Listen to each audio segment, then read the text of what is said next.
আমরা তোমাদের চোখে আঙ্গুল দিয়ে দেখিয়েছি আমরাই বাংলাদেশে গণতন্ত্র চাই, তোমরা চাও ভোট ডাকাতি করতে। আসসালামু আলাইকুম ওয়া রাহমাতুল্লাহি ওয়া বারাকাতুহু। প্রিয় দেশবাসী, সাংবাদিক ভাইরা, 11 দলীয় জোটের সম্মানিত নেতৃবৃন্দ, আমরা আল্লাহর কাছে শুকরিয়া জানাচ্ছি যে আল্লাহ তাআলা জনগণের সামনে যারা ভোট ডাকাত তাদেরকে উন্মোচন করতে আমরা সক্ষম হয়েছি। বাংলাদেশে ওরা শুধু ভোট চুরি করে নাই, ডাকাতি করেছে। আমাদের সুস্পষ্ট অনেকগুলো দাবি রয়েছে। আজকে নির্বাচনের পরে 11 দলীয় যে ঐক্য রয়েছে, আমরা জনগণের সামনে উপস্থিত হয়েছি।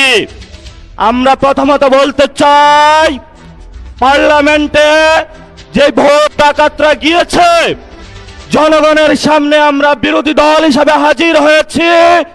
আমরা রাজপথে থাকব। কড়ায় গন্ডায় ইঞ্চি ইঞ্চি করে জনগণের উপরে যারা ভোটের ইঞ্জিনিয়ারিং করেছে, ভোট ডাকাতি করেছে, নতুন ভাবে জুলুম চাপিয়ে দেবার চেষ্টা করছে, আমরা তাদের কাছ থেকে বুঝে নেব ইনশাআল্লাহ। আমি সংক্ষিপ্ত কথা বলবো। আমাদের ভাই শহীদ উসমান হাদি আজকে আমাদের মধ্যে থাকতে পারতেন। সংসদ সদস্য হিসাবে ঢাকা 8-এর আল্লাহ ওনাকে শহীদ হিসাবে নিয়ে গিয়েছেন। আমরা বিচারের দাবিতে মাঠে গিয়েছি।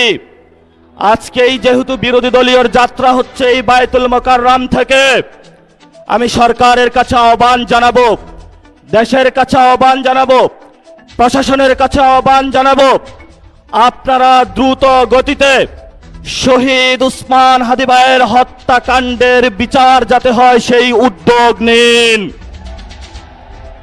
আমাদেরকে এতদিন বলা হয়েছে বিচার এবং নির্বাচন মুখোমুখি দাঁড় করাবেন না। আমরা মরিয়া প্রমাণ করিলাম যে আমরা নির্বাচন বিরোধী নই। এখন সময় এসেছে শহীদ উসমান হাদি ভাইয়ের হত্যাকাণ্ডের বিচার করতে হবে। তৎকালীন সময়ে সংস্কারের নিয়ে বলা হয়েছিল, সংস্কার এবং নির্বাচন বিরোধী করার চেষ্টা চালানো হয়েছিল, ট্যাগ দেওয়া হয়েছিল, ওরা নির্বাচন চায় না। আমরা তোমাদের চোখে আঙ্গুল দিয়ে দেখিয়েছি আমরাই বাংলাদেশে গণতন্ত্র চাই, তোমরা চাও ভোট ডাকাতি করতে। এখন সময় এসেছে, কোনো 9-6 চলবে না। সংস্কারে জনগণে যে হ্যাঁ ভোটে ম্যান্ডেট দিয়েছে, দ্রুত বাস্তবায়ন করতে হবে। সাথে সাথে বাংলাদেশে সন্ত্রাস, চাঁদাবাজি, দখলদারিত্ব বন্ধ করার উদ্যোগ নিতে হবে। এবং নির্বাচনের আগে আমরা এই বায়তুল মোকাররমে দাঁড়িয়ে একটি প্রটেস্ট করেছিলাম। ভোট ডাকাতির জন্য আমাদের জামাত ইসলামের এক ভাইকে খুন করা হয়েছিল। আমরা বলেছিলাম আমরা আবার আসবো, দ্বিগুণ হয়ে আসবো। এসেছে দ্বিগুণ হয়ে। আমাদের ভাইয়ের হত্যার বিচার বুঝে নিতে হবে। রাজপথ সংগ্রাম জারি রাখতে হবে। যেই বোনদের উপরে আক্রমণ করা হয়েছে, পেটে লাথি মারা হয়েছে, বুরকা ধরে টান দেওয়া হয়েছে, গুলিবিদ্ধ করা হয়েছে, পা ভাঙা হয়েছে, প্রত্যেকটির হিসাব কড়ায় গন্ডায় আমরা ইঞ্জিনিয়ার তারেক রহমান থেকে বাংলাদেশে বুঝে নেব ইনশাআল্লাহ।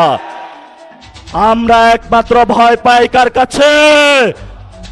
আল্লাহ ছাড়া আমরা কারো কাছে ভয় পাই না। হে মালিক, তুমি আমাদের রক্ষাকারী, তুমি আমাদের রিজিক দাতা। যারা এই বাংলাদেশে জনগণ 17 বছর অপেক্ষা করেছিল, আমাদের অধিকার ছিনিয়ে নিয়েছে, ভোট ডাকাতির মাধ্যমে ভাইদেরকে হত্যা করেছে। আরশের মালিক তোমার মালিকের বিচারে আমরা বিচার রেখে গেলাম। তুমি তাদের দৃষ্টান্তমূলক শাস্তি বাংলার মাটিতে জনগণের সামনে করবে। আমরা আজকে তোমার মসজিদের সামনে বিচার রেখে গেলাম। বাংলাদেশের মানুষ হতাশ হবেন না। লা তাহজান ইন্নাল্লাহা মানা, আল্লাহ আমাদের সাথে আছেন।